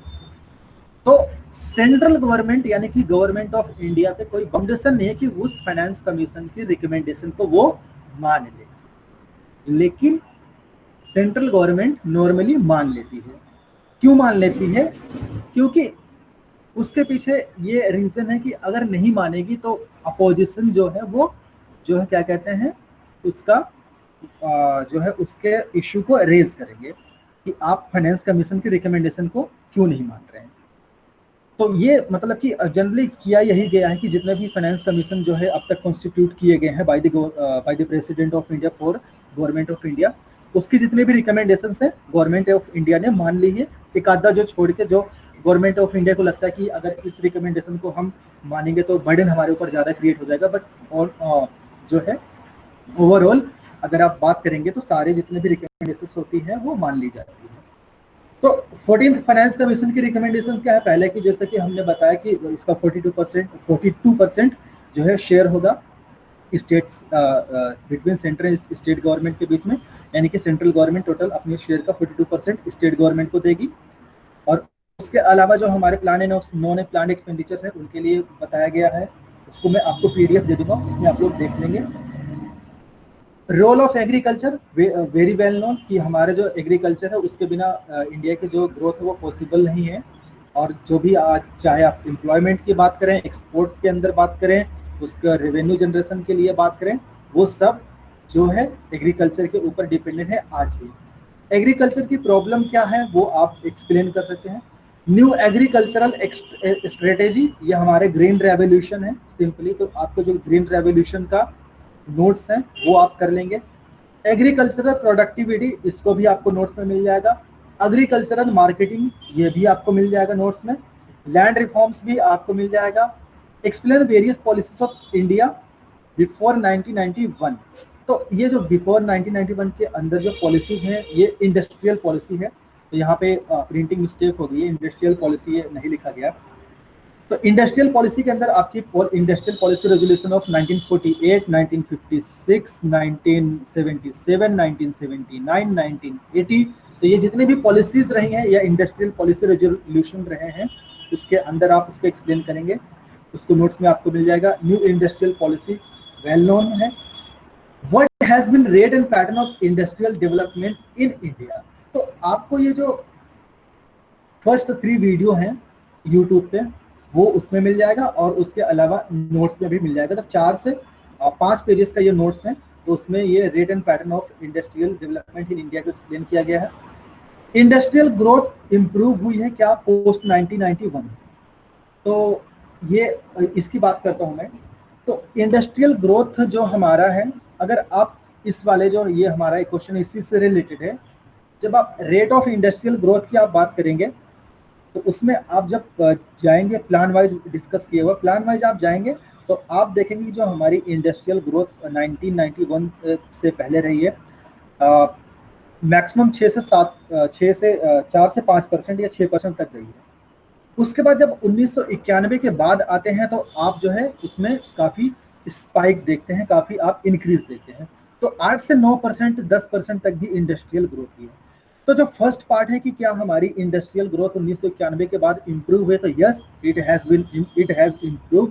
और आज के टाइम में क्या प्रॉब्लम है तो वो भी आपको नोट्स में मिल जाएगा कि जैसे कि हम एक जो है रिसोर्सेस है, वो हमारे रिसोर्सेस की स्केर्सिटी है, अनबैलेंस्ड रीजनल डेवलपमेंट है, तो ये सारी चीज़ें हैं, और गवर्नमेंट का एक्सेसिव कंट्रोल है, और जो रिसोर्सेस का एक्सप्लॉयटेशन है, तो ये सारी चीज़ें देखते हैं। और गवर्नमेंट की आज भी कई सारी पॉलिसीज ऐसी हैं जो इंडस्ट्रियल डेवलपमेंट के लिए काफ़ी हिंड्रेंस क्रिएट करती हैं। Public sector in India notes में मिलेगा आपको, ये भी स्ट्रेटजीज भी आपको नोट्स में मिल जाएगा। Small scale industries already explained through online class as well as it has also been explained in notes. SSI की क्या प्रॉब्लम है यह भी आपको मिल जाएगा। फॉरेन कैपिटल, तो फॉरेन कैपिटल आपका जो एमएनसीज वाला चैप्टर है उसके अंदर मिल जाएगा। तो फॉरेन कैपिटल आप इसमें बात करेंगे फॉरेन डायरेक्ट इन्वेस्टमेंट की एंड फॉरेन इंस्टीट्यूशनल इन्वेस्टर्स की। तो फॉरेन डायरेक्ट इन्वेस्टमेंट जैसा कि आपको पता है कि क्या होता है कि जब कोई भी फॉरेन की कंपनी आकर इंडिया में अपने प्लांट्स को, अपने जो है बिजनेस को सेटअप करती है, तो वो उसको हम नाम देते हैं फॉरेन डायरेक्ट इन्वेस्टमेंट। तो आप चाहे वो क्या कहते हैं सर्विसेज सेक्टर में आए, मैन्युफैक्चरिंग में आए, तो उसको जब कोई भी फॉरेन कंपनी आके जो है इंडिया में अपना बिजनेस को एक्सपांड करती है और यहाँ के जो है इंडस्ट्रीज है उनमें इन्वेस्ट करती है, तो उसको हम कहते हैं कि फॉरेन डायरेक्ट इन्वेस्टमेंट हो रहा है। और फॉरेन इंस्टीट्यूशनल इन्वेस्टर क्या होता है? इंस्टीट्यूशनल इन्वेस्टर्स में होता क्या है कि हम जो है सिक्योरिटीज में इन्वेस्ट करते हैं, उसमें हम जो फिजिकल असेट्स हैं उनमें इन्वेस्ट नहीं करते हैं। तो सिक्योरिटीज में इन्वेस्टमेंट की बात हो रही है तो हम उसको फॉरेन इंस्टीट्यूशनल इन्वेस्टर्स की बात करते हैं। तो क्या रोल प्ले कर सकता है हमारा फॉरेन कैपिटल? जैसे कि फॉरेन कैपिटल आएगा तो पहली बात तो हमारा फॉरेन रिजर्व है जो वो बढ़ेगा। उसके बाद अगर कोई फॉरेन कंपनी आएगी तो अपने साथ फॉरेन टेक्नोलॉजी लेकर आएगी, एम्प्लॉयमेंट की अपॉर्चुनिटीज लेकर आएगी, और उसके अलावा जो है क्या कहते हैं और जो सारे जो हम डेवलपमेंट की अपॉर्चुनिटीज इन्हांस होगी। और गवर्नमेंट क्या मेजर्स ले सकती है? तो गवर्नमेंट की जैसा कि अभी हम देखते हैं कि अभी रिसेंट में 5 से 6 महीने में क्या हुआ है कि हमारी जो एफडीआई पॉलिसी थी, एक एग्जांपल देता हूँ, तो एफडीआई पॉलिसी में होता क्या था कि कई सारे सेक्टर्स ऐसे थे जिसमें सीलिंग लगा रखी थी कि आप 49% से ज़्यादा जो है इन्वेस्टमेंट नहीं कर सकते। तो अब उस लिमिट को कई सारे एरियाज के लिए जो पहले 49% थी उसको रिमूव कर दिया गया है। तो यानी कि आप फॉरेन डायरेक्ट इन्वेस्टमेंट के थ्रू 100% आप इन्वेस्ट कर सकते हैं। तो इन तरीके से जो पॉलिसीज होती है गवर्नमेंट की, वो फॉरेन कैपिटल को अट्रैक्ट करने की जो है कोशिश होती है, उसकी जो है एफर्ट्स होते हैं गवर्नमेंट के। अभी जैसा एक एग्जांपल और देता हूं आपको, जैसा अभी कोरोना चल रहा है, तो अभी आपने पिछले महीने एक न्यूज देखी होगी और सुनी भी होगी कि हमारे यहाँ पे जो लेबर लॉज हैं उनको जो है अमेंड किया जा रहा है। तो जो अमेंड किया जा रहा है तो अल्टीमेटली किया क्या जा रहा है कि नो डाउट कि उसमें जो है क्या कहते हैं, हम कहते हैं कि लेबर का एक्सप्लॉयटेशन होगा, बट बिजनेस अपॉर्चुनिटीज क्रिएट हो, बिजनेस पर्संस जो है उनको बिजनेस करने के लिए एक इनेबलिंग एनवायरनमेंट मिले, उसके लिए उसको अमेंड किया जा रहा है, सो दैट कि जो है बिजनेसेस जो है एक्टिविटीज जो है वो इनिशिएट हो सकें, चालू हो सके, और जो फॉरेन कैपिटल की जो हम बात करेंगे फॉरेन कंपनी भी आके यहाँ पे बिजनेस करें। क्योंकि जितने आपके सिंप्लीफाइड रूल्स एंड रेगुलेशंस होंगे उतने ही आपके यहाँ पे फॉरेन कंपनीज आना चाहेंगी, और फॉरेन कंपनीज के अलावा जो भी आपके डोमेस्टिक प्लेयर्स हैं वो भी आना चाहेंगे। तो ये एक्सप्लेन हो गया, ये भी आपको नोट्स में मिल जाएगा। इसको फॉरेन ट्रेड जो है वॉल्यूम की कंपोजिशन एंड डायरेक्शन भी, बैलेंस ऑफ ट्रेड भी इसको हम लोग जो है डिस्कस कर चुके हैं। Foreign trade policy already explain और आपको नोट्स में मिल जाएगा। Foreign trade policy of pre 1991 से भी ये पहला ही पार्ट आपको मिलेगा नोट्स के अंदर। Examine foreign trade policy of India 2019 to 2014, 2015 2020, ये भी एक्सप्लेन हो चुका है। स्टेट रिसेंट पॉलिसी मेजर्स, तो जो आप 8 से 9 जो हमारे पॉलिसी मेजर्स है, जिसमें आयात निर्यात फॉर्म में सिंप्लीफिकेशन की बात करी हमने, सिंगल विंडो ट्रांसफर जो है क्या कहते हैं ऑपरेशन की बात करी, उसके अलावा हमने MES की बात करी थी, सर्व फ्रॉम इंडिया जो है क्या कहते हैं एक स्कीम की बात करी थी, merchandise export from India scheme की बात करी थी, और उसके अलावा जो और भी हम जो है हमारे अदर जो मेजर्स थे उसकी हमने जो बात करी थी, वो सारे हमारे पॉलिसी मेजर्स के अंदर आएंगे कि फॉरेन ट्रेड पॉलिसी को हम सिंप्लीफाई करने के लिए गवर्नमेंट क्या स्टेप्स ले रही है। Balance of payment situation very well known, इसको आप भी कर सकते हैं, नोट्स के अंदर मिल जाएगा। फैक्टर रिस्पॉन्सिबल, BOP ये भी आपको मिल जाएगा, WTO ये भी आपको मिलेगा, और WTO एंड GATT कैसा डिफरेंस। एक चीज यहाँ पे किसी ने बोला है कि यहाँ पे जो बैलेंस ऑफ पेमेंट का डिसइक्विलिब्रियम है वो उनको नहीं मिल रहा है, तो आप नोट्स में देखें तो BOP का डिसइक्विलिब्रियम जो है वो भी दिया हुआ है नोट्स के अंदर, जो बैलेंस ऑफ पेमेंट्स की PPT है। और उसके अलावा क्या क्या हमारी जो है मेथड्स हैं, जिसमें आपके मॉनेटरी मेथड्स हैं और नॉन मॉनेटरी मेथड्स की जब हम बात करते हैं तो वो हम जो है अडॉप्ट कर सकते हैं, जिसको हम डिसइक्विलिब्रियम जो बैलेंस ऑफ पेमेंट की सिचुएशन में है उसको करेक्ट किया जा सकता है। WTO एंड GATT ये भी आपको मिल जाएगा। Objectives and functions of WTO ये भी आपको मिलेगा। मॉनेटरी पॉलिसी, फिस्कल पॉलिसी, और जो है हमारा एक यहाँ पे और थी, किसी ने पूछा था मॉनेटरी पॉलिसी, फिस्कल पॉलिसी, उसके साथ एक और रिलेटेड पॉलिसी थी, मेरे को याद नहीं आ रही, तो ये भी आपको नोट्स में मिल जाएगा। तो फिस्कल पॉलिसी जब बात करते हैं तो हम सिंपली कहते हैं कि जो गवर्नमेंट की एक्सपेंडिचर से रिलेटेड, उसकी रेवेन्यू एंड एक्सपेंडिचर से रिलेटेड जो पॉलिसी है उसको हम फिस्कल पॉलिसी का नाम देते हैं। तो उसमें आपका जो बेसिकली टैक्सेशन जो सिस्टम है, टैक्स की पॉलिसी है वो आती है, और उसके अलावा और भी उसमें 2-3 चीजें हम इंक्लूड कर लेते हैं, लेकिन हमारा जो मेजर फोकस एरिया होता है वो टैक्सेशन सिस्टम पे ही होता है। तो फिस्कल पॉलिसी आपका गवर्नमेंट की रेवेन्यू एंड एक्सपेंडिचर से रिलेटेड पॉलिसी है। मॉनेटरी पॉलिसी क्या है कि policy that is exercised by the central bank of a country. तो वो मॉनेटरी पॉलिसी जिसको मौद्रिक नीति कहते हैं हिंदी में, तो आपकी जो सेंट्रल बैंक के थ्रू एक्सरसाइज की जाती है उसको आप कहते हैं मॉनेटरी पॉलिसी। तो इसके अंदर आपका बैंक रेट, CRR, SLR, आपका ओपन मार्केट ऑपरेशंस, आपकी मोरल सुएशन, और आपके जो अदर सेंट्रल बैंक के टूल्स हैं वो सारे आते हैं। आपके मार्जिनल स्टैंडिंग फैसिलिटी, आपके जो है क्या कहते हैं ways and means advances, open market operations, और आपके ट्रेजरी बिल्स, कमर्शियल पेपर्स, ये जो सारी चीजें हैं ये हमारे मॉनेटरी पॉलिसी के टूल्स के अंदर आते हैं। व्हाट रोल आप monetary policy suppose to play, आपको नोट्स के अंदर मिल जाएगी। जो बेसिक ऑब्जेक्टिव की प्राइस स्टेबिलिटी को मेंटेन करना है, मार्केट में जो हमारे मनी सप्लाई को और मनी सप्लाई एंड डिमांड दोनों को एक स्मूथन तरीके से इंश्योर करना है। बेसिकली फोकस तो यही होता है कि जो सप्लाई है मनी सप्लाई उसको इंश्योर किया जाए। Explain meaning, roles and tools of fiscal policy आपको नोट्स के अंदर मिलेगा। Public revenue and public expenditure in India मिल जाएगा आपको नोट्स का। और चेलिया कमेटी है, इसको भी डिस्कस कर चुके हैं हम। तो जो हमारा चेलिया कमेटी, राजा जेसूदास चेलिया, इनका फुल नेम था प्रोफेसर राजा जेसूदास चेलिया। तो इन्होंने जो टैक्सेशन सिस्टम के अंदर जो टैक्स रिफॉर्म के अंदर जो इंडिया के अंदर टैक्स रिफॉर्म किया, उनके लिए ये जाने जाते हैं। और जो हम देखते थे पहले देखते थे कि हमारा जो टैक्सेशन जो है 50 से 60% के बीच में हुआ करता था, और कई कमोडिटीज पे तो 90% के अराउंड जाता था। यहाँ तक कि पर्सनल टैक्स भी हमारा काफी हैवी हुआ करता था। तो आज हम देखते हैं पर्सनल टैक्स हमारा मैक्सिमम जा रहा है 30% के अराउंड जा रहा है, और कॉर्पोरेट टैक्स आपका 40% के अराउंड जा रहा है। और अगर आप उसमें जो सेस हैं वो उन सबको इंक्लूड कर दें तो आपका 42 to 45% के अराउंड वो चला जाता है। तो टैक्स रिफॉर्म्स कमेटी या चलिया कमेटी आपको नोट्स के अंदर मिल जाएगा, और आपकी बुक्स में भी दे रखा है। अब शॉर्ट नोट्स की बात करते हैं, शॉर्ट नोट्स की बात करते हैं।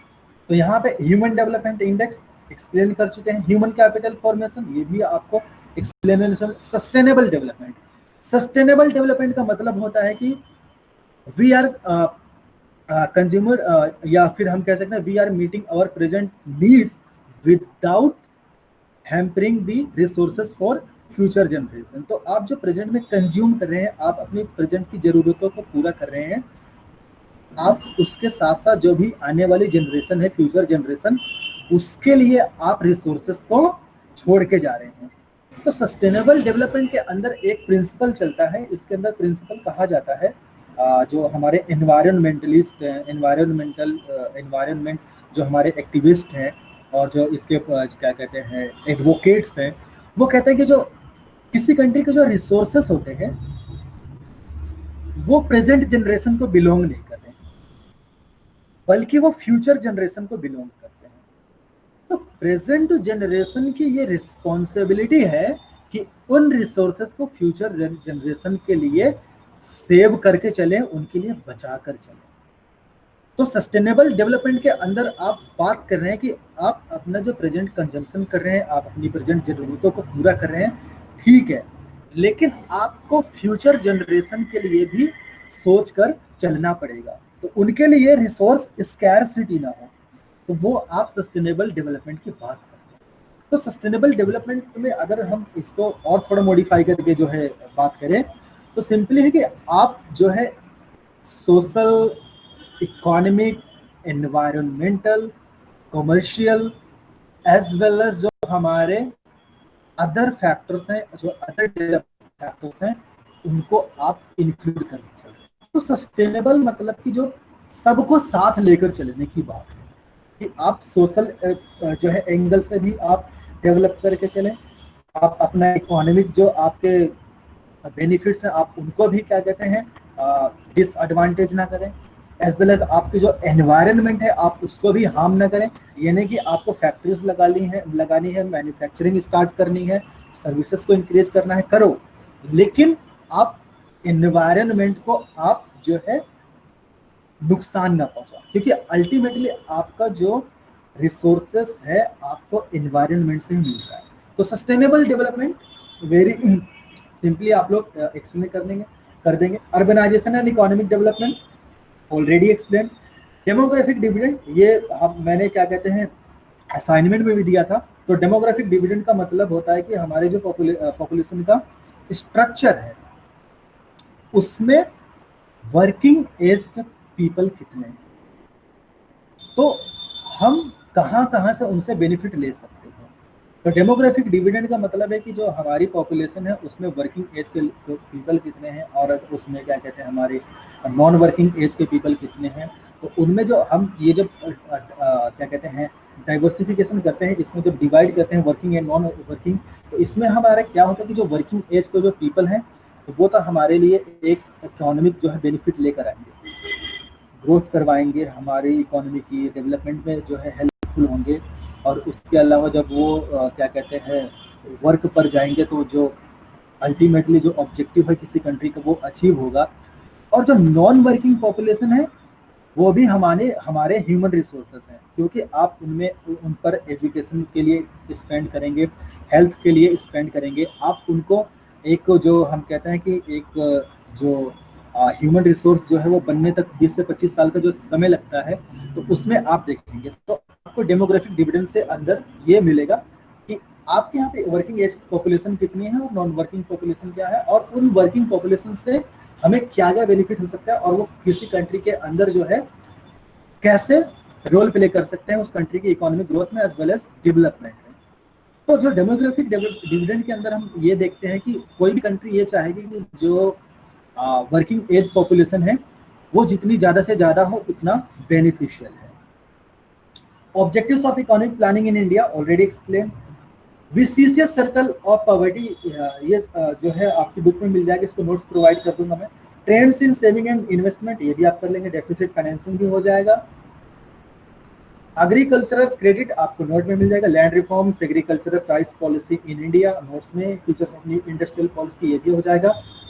प्राइवेटाइजेशन ऑफ पीएसयू नोट में मिल जाएगा। वैसे एक बार डिस्कस करता हूँ प्राइवेटाइजेशन ऑफ पीएसयू। तो प्राइवेटाइजेशन करने के पीछे दो फैक्टर होते हैं। पहला कि गवर्नमेंट को फंड्स की रिक्वायरमेंट है, और दूसरा जो हमारे पब्लिक सेक्टर की अंडरटेकिंग्स हैं उनमें efficiency as well as effectiveness को इंश्योर करना है। तो दो ऑब्जेक्टिव आप पूरा करना है। पहला, गवर्नमेंट का अगर इमीडिएटली फंड्स की रिक्वायरमेंट है तो उसको आप पूरा कर सके, और दूसरा जो पब्लिक सेक्टर की इंटरप्राइजेस हैं, कंपनीज हैं, अंडरटेकिंग्स हैं, फर्म्स हैं, उनमें आप effectiveness as well as efficiency को इंश्योर कर सके। स्मॉल स्केल, अच्छा यह थोड़ी इसकी और बात करता हूँ प्राइवेटाइजेशन की। तो हमारा प्राइवेटाइजेशन बेसिकली स्टार्ट होता है 1991 के बाद, क्योंकि सॉरी क्योंकि हमारे जो जब हम न्यू इकोनॉमिक पॉलिसी या इकोनॉमिक रिफॉर्म्स लेकर आए, तभी हमने कहा कि हम एमएनसीज को परमिट करेंगे, हम अपनी इकोनॉमी को ओपन अप करेंगे। तो 1991 से ये स्टार्ट होता है, और आज के टाइम में देखें तो आप क्या देखते हैं कि एक कह सकते हैं कि एक जैसा ये ट्रेंड सा चल गया होगा कि कोई भी गवर्नमेंट की कंपनी जो है लॉस में जा रही है, प्रॉफिट अर्न नहीं कर रही है, एफिशिएंसी नहीं है, बस क्या करो, कुछ मत करो, बस उसको प्राइवेट कर दो, प्राइवेटाइजेशन की तरफ मूव कर दो, प्राइवेटाइजेशन के तरफ मूव कर दो, और अपनी रिस्पॉन्सिबिलिटी से जो है, अपनी अकाउंटेबिलिटी से फ्री हो जाओ। ये कोई लॉजिक नहीं है। आप अगर अनकंट्रोल्ड तरीके से प्राइवेटाइजेशन की तरफ मूव करते जाएंगे तो होगा क्या कि आपका जो एक कंट्रोल है वो धीरे धीरे खत्म होता जाएगा। तो आपके जो गवर्नमेंट के, हम देखते हैं कि जो गवर्नमेंट का जो एक बेसिक सोर्स ऑफ रेवेन्यू होता है वो टैक्स तो होता ही होता है, उसके अलावा जो उसकी पब्लिक सेक्टर की अंडरटेकिंग्स होती है, एंटरप्राइजेस होती है, उनसे जो प्रॉफिट्स आता है वो भी गवर्नमेंट की रेवेन्यू का पार्ट होता है। तो अगर आप अनकंट्रोल तरीके से प्राइवेटाइजेशन की तरफ मूव करते चले जाएंगे तो आप अपने सोर्सेस को जो है रेवेन्यू, सोर्स ऑफ रेवेन्यू को आप खत्म करते जा रहे हैं। आपको आज तो अच्छा लगेगा, ठीक है मेरे को थाउजेंड्स ऑफ करोड़ में मेरे को इसकी वैल्यू मिल रही है कि अगर इसको मैं सेल कर रहा हूँ, लेकिन कल आप जब 5 साल 10 साल बाद आप फ्यूचर की ओर देखेंगे तो आप क्या देखेंगे कि आपके हाथ में रेवेन्यू जनरेट करने का जो एक सोर्स था, इनकम जनरेट करने का एक सोर्स था, वो चला गया। तो प्राइवेटाइजेशन की तरफ मूव करने से बेटर है, नो डाउट कि प्राइवेटाइजेशन आपको एफिशिएंसी देगा, इफेक्टिवनेस देगा, बेटर क्वालिटी ऑफ प्रोडक्ट्स देगा, बेटर सर्विसेज देगा, आपको 24/7 कस्टमर सर्विसेज मिलेंगी, लेकिन कभी भी वो आपके सोशल डेवलपमेंट के जितने भी आपके ऑब्जेक्टिव्स हैं या सोशल ऑब्जेक्टिव्स हैं उसमें आपको हेल्प नहीं करेगा। एग्जाम्पल ले लो आप, अभी कोविड-19 का एग्जाम्पल ले लो, उससे पहले हम क्या देख रहे थे कि प्राइवेटाइजेशन की बहुत बात चल रही थी, और ये जब हम लोग ऑफलाइन हमारी क्लास हो रही थी तो इसको भी हम लोगों ने डिस्कस किया था, किसी ने क्वेश्चन किया था कि जो हम प्राइवेटाइजेशन अभी करते जा रहे हैं तो उसका क्या कितना सही है। तो उसमें वही बात है कि आप उसमें देखो कि एक जैसे ट्रेंड से चलिए, लेकिन आप कोविड-19 का आज एग्जाम्पल ले लो तो आज आप मेरे को बताओ कि आपके कितने प्राइवेट सेक्टर्स के जो प्लेयर्स हैं वो आपके साथ खड़े हैं। बस 2-3 को छोड़ के बाकी सब अपने जो है एक्टिविटीज है उनमें इन्वॉल्व है।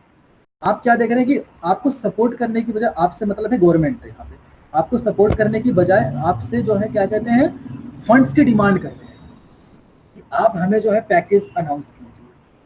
तो अब जो गवर्नमेंट पैकेज अनाउंस कर रही है तो वो कहीं ना कहीं टैक्स रेवेन्यू तो है, उसके अलावा जो पब्लिक सेक्टर की एंटरप्राइजेस हैं उसमें से प्रॉफिट आया होगा, तभी तो गवर्नमेंट के पास इतना सोर्सेस है जो है मनी का, जो हमारी रेवेन्यू का जो ये इतने वाइडर स्केल पे 20 से 22 लाख करोड़ रुपए का पैकेज अनाउंस कर पा रही है। अगर एक सिचुएशन जो है क्या कहते हैं, आप अज्यूम करो कि अगर प्राइवेटाइजेशन हुआ होता तो क्या गवर्नमेंट के पास इतना पैसा होता? बिल्कुल नहीं होता। तो प्राइवेटाइजेशन करना ठीक है, लेकिन एक लिमिट में किया जाए। ऐसा नहीं कि आप जो है मतलब एक जो हम कहते हैं अकाउंटेबिलिटी आप तय करो, रिस्पॉन्सिबिलिटी तय करो, तो ऑटोमेटिक आपकी जो पब्लिक सेक्टर की एंटरप्राइजेस हैं वो बेटर परफॉर्म करेंगे आपके जो है क्या कहते हैं प्राइवेट सेक्टर से। ब्लाइंडली आप जो है क्या कहते हैं प्राइवेटाइजेशन की तरफ नहीं मूव कर सकते। Next question, SSIs and cottage industries already explain, MNCs already explain जो हमारा फॉरेन कैपिटल से रिलेटेड है। India foreign trade policy pre 1991 ये भी हो चुका है। India foreign trade policy of 1991 ये भी आपको मिल जाएगा। अनफेवरेबल बीओपी सिचुएशन के लिए कॉजेस क्या है वो भी, डब्ल्यूटीओ एंड इंडियन इकोनॉमी। तो इसके अंदर हम बात करेंगे कि जो इंडिया का स्टैंड रहा है वेरियस जो हमारे WTO के एग्रीमेंट है उसमें इंडिया का क्या स्टैंड रहा है उसकी बात करेंगे। Types of inflation, this is something new. और टाइप्स ऑफ इन्फ्लेशन में आपको जो एक चैप्टर है, लास्ट चैप्टर है उसका, उसमें आपको मिलेगा ये कि जो हमारा प्राइस ट्रेंड्स इन इंडिया के नाम से वो चैप्टर है, तो उसमें आपको मिल जाएगा। तो इन्फ्लेशन की अगर हम बात करते हैं तो इन्फ्लेशन का मतलब होता है कि sustained increase in general price level. तो आपके जो जनरल प्राइस लेवल्स हैं, यानी कि जो हम बात करते हैं कि जो कमोडिटी प्राइसेस है वो सस्टेन्ड तरीके से इंक्रीज हो रहे हैं, तो उसको हम इन्फ्लेशन का नाम देते हैं इकोनॉमिक्स के अंदर। तो अभी आप क्या देखेंगे, अभी जैसे अभी इन्फ्लेशन बहुत तेजी से चल रहा था पिछले 2-3 महीने में, और उसके बाद जो कोविड-19 के बाद तो और ही ये ज्यादा हो गया। तो ये जो टाइप्स ऑफ इन्फ्लेशन आपको उसमें मिल जाएगा। तो ये बात हुई जो है क्या कहते हैं इस इम्पोर्टेंट क्वेश्चंस की। अब एक बार हम लोग देखते हैं कि आप लोगों की जो डाउट्स आए थे उसमें अगर कोई, आई होप कि जितने भी डाउट्स थे वो आपके सारे आंसर हो चुके होंगे। एक बार देख लेते हैं इसमें क्या क्या है।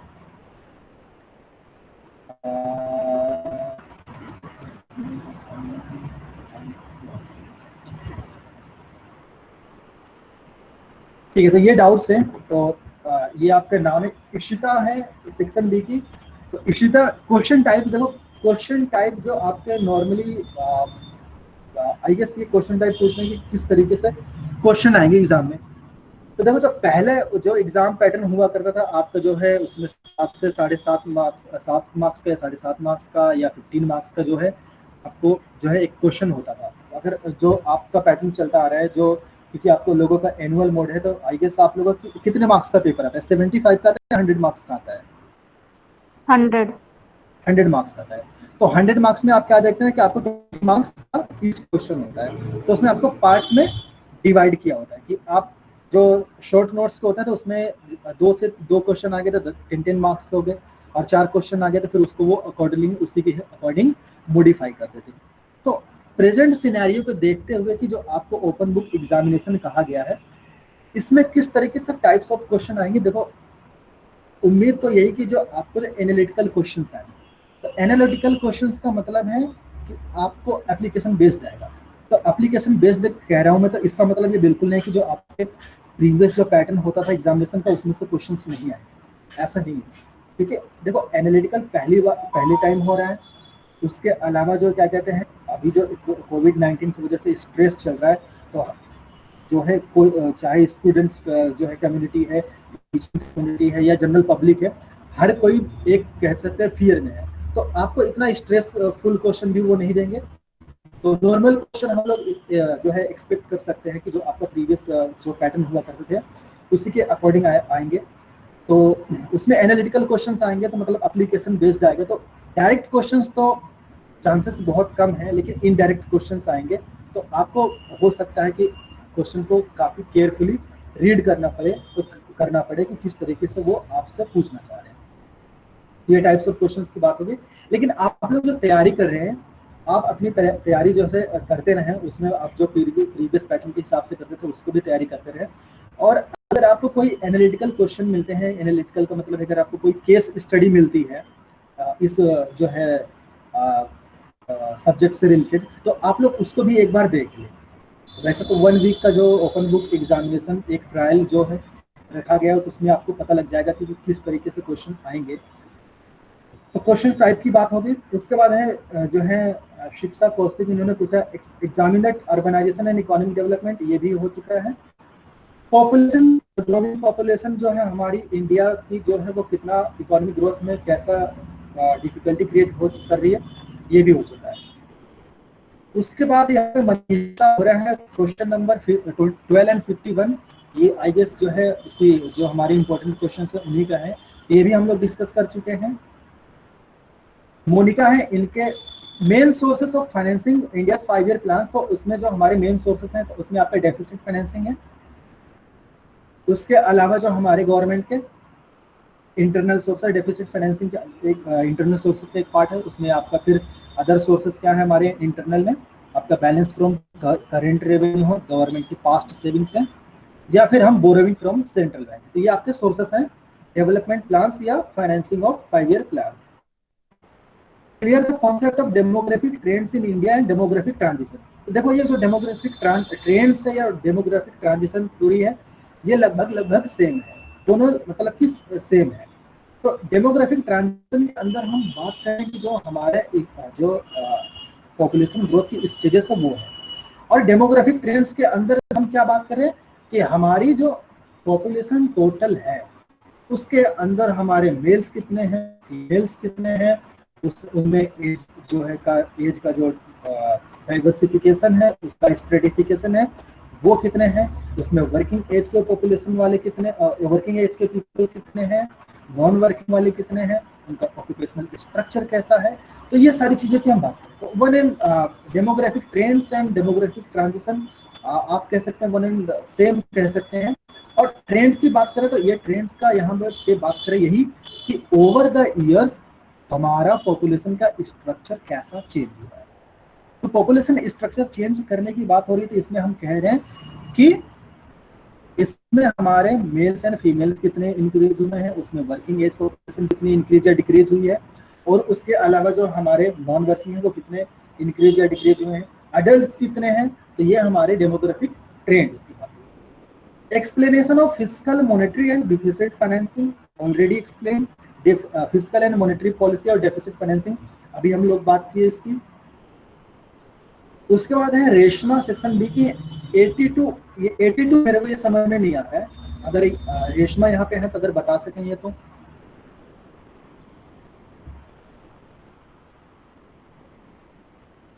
नहीं है सर, नहीं है, चलो ठीक है। नेक्स्ट गिन्नी है सेक्शन ए की। तो टेक्नोलॉजी क्या रोल प्ले कर सकती है, एक्सप्लेन कर चुके हैं, ये भी एक्सप्लेन हो चुका है। क्वेश्चन नंबर सेकंड कि India trade policy in 1991, India foreign trade policy before and after 1991। तो बिफोर 1991 के पहले हम जाएंगे तो उसकी जो फर्स्ट स्लाइड है वो है कि हम जो हमारा 1991 से पहले क्या देखते थे कि बहुत क्लोज हमारी फॉरेन ट्रेड पॉलिसी थी, उतना हमारा जो है फॉरेन कंपनीज का या फॉरेन फर्म्स को हम लोग अलाउ नहीं कर सकते, बहुत ही रिस्ट्रिक्टेड तरीके से हम लोग फॉरेन ट्रेड करते थे। आफ्टर 1991 के बाद आप देखेंगे तो हमने काफी ओपन अप किया, तो उसमें आपके जो है 1991 की पहली पॉलिसी आएगी कि 1991 में क्या पॉलिसी रही फॉरेन ट्रेड पॉलिसी। तो 2007 उसके बाद फिर आपकी एक्सपोर्ट पॉलिसी आएगी 1992 से लेकर 1997 तक। उसके बाद एक्सपोर्ट पॉलिसी ऑफ 1997 टू 2002। उसके बाद फिर आपका आएगा जो है एक्सपोर्ट पॉलिसी ऑफ 2002 टू 2007। फिर उसके बाद हमने एक चीज देखा था कि जो एक्सपोर्ट पॉलिसी हुआ करती थी उसका नाम बदल दिया गया था और उसको नाम दे दिया गया फॉरेन ट्रेड पॉलिसी। तो फिर आपकी जो फॉरेन ट्रेड पॉलिसी आएगी 2009 से 2014 तक की वो आएगी। उसके बाद फॉरेन ट्रेड पॉलिसी ऑफ 2015 से लेकर 2020 तक। तो अगर आपसे ये क्वेश्चन आए कि 1991 से पहले और 1991 के बाद की पॉलिसी को एक्सप्लेन करो, तो 1991 के पहले की जो सिचुएशन कैसी थी, पॉलिसी कैसी थी, 4-5 पॉइंट से आप उसको एक्सप्लेन करें। अब 1991 के बाद क्या होगा कि हमारी 3 से 4 या 5 पॉलिसीज हैं। तो अगर आप एक एक पॉलिसी को एक्सप्लेन करने जाओगे तो बहुत वो जो है लेंदी हो जाएगा और आपका टाइम कंज्यूम करेगा। तो आप क्या करो कि जो पॉलिसीज के मेजर पॉइंट्स रहे हैं या आप पॉइंट्स भी बता सकते हैं कि इस पॉलिसी के अंदर ये था और इस पॉलिसी के अंदर क्या नई चीज आई, तो उसमें आप बता सकते हैं whether better to going in detail कि आप क्या बता दो कि मेजर पॉइंट बता दो, डिटेल में ना जाके मेजर पॉइंट्स बता दो। 4 से 5 पॉलिसीज है, अगर आप एक ही पॉलिसी को एक्सप्लेन करो तो आपका जो है अच्छा खासा 7 से 8 पेज का वो आंसर होगा। तो आप कोशिश करो कि मेजर पॉइंट्स आप बताओ कि उस पॉलिसी के अंदर क्या नया चीज आया। जैसे हम 2015 से 2020 की बात करते हैं तो उसमें हमने कई नई चीजें देखी, जैसे हमारा आयात निर्यात फॉर्म में सिंप्लीफिकेशन हुआ, एक्सपोर्ट इंपोर्ट जो हमारा प्रोसीजर था उसको सिंप्लीफाई किया गया, सिंगल विंडो ऑपरेशन की बात की गई। उसके बाद हमारा merchandise export from India scheme की बात हुई, service export from India scheme की बात हुई। तो जो नए नए पॉइंट्स आए हैं आप उसको बता दो। Types of inflation not in my book. अच्छा, ये कह रहे हैं कि जो टॉपिक बुक में नहीं अगर वो शेयर कर दें, तो इसकी कोशिश करेंगे हम लोग इसको शेयर कर देंगे। तो टेक्नोलॉजी क्या रोल प्ले कर सकता है इसको देखेंगे। प्राइवेटाइजेशन ऑफ इन पीएसयूज, ये भी हम लोग डिस्कस कर चुके हैं। डेमोग्राफिक डिविडेंड डिस्कस कर चुके हैं। पीओपी डिसइक्विलिब्रियम आपको पीपीटी में मिल जाएगा। फाइनेंस कमीशन इसके जो है मैं पीडीएफ दे दूंगा। तो ये सारे आपके डाउट्स थे। तो अब हम लोग आते हैं